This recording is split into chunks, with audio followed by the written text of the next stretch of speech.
Alors, la politique qualité est un des socles en fait de la démarche qualité, puisqu'elle va officiellement engager la direction générale. La direction générale dans la politique qualité souvent s'engage auprès de ses clients et de ses collaborateurs à donner les moyens, à soutenir, à mettre en œuvre en fait cette démarche qualité dans son entreprise. Et deuxième temps fort de la politique qualité, et c'est effectivement la raison d'être de cette politique qualité, elle fixe les orientations qualité de la direction générale. Elle donne en fait une feuille de route à l'ensemble des acteurs de la démarche qualité pour dire finalement voilà les orientations qu'on donne à notre démarche, voilà les résultats très globaux qu'on veut obtenir, voilà les leviers d'action sur lesquels on va travailler. Donc c'est un élément clé de cette démarche au tout début de la démarche. Alors cette politique qualité se construit en 3 temps. Dans un premier temps, on va analyser le contexte interne et externe de l'entreprise. On fait un état des lieux interne pour identifier les forces et les faiblesses en regardant les résultats qualité, en faisant des interviews, en regardant l'ensemble des paramètres qualité au sein de l'entreprise.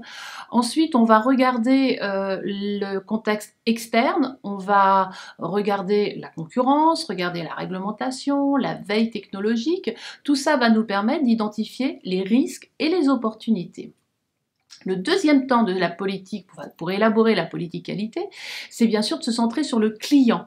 On va identifier qui sont nos clients sur la chaîne des clients et des parties intéressées, et on va surtout écouter leurs besoins et leurs attentes pour centrer notre démarche qualité sur les exigences de nos clients.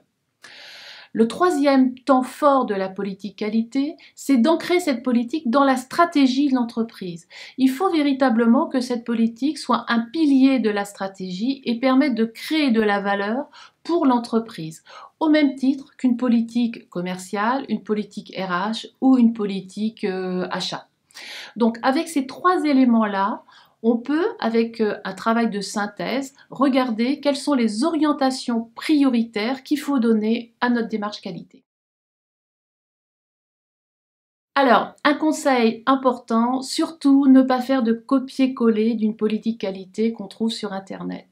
La politique qualité de votre entreprise, c'est l'ADN génétique qualité de l'entreprise.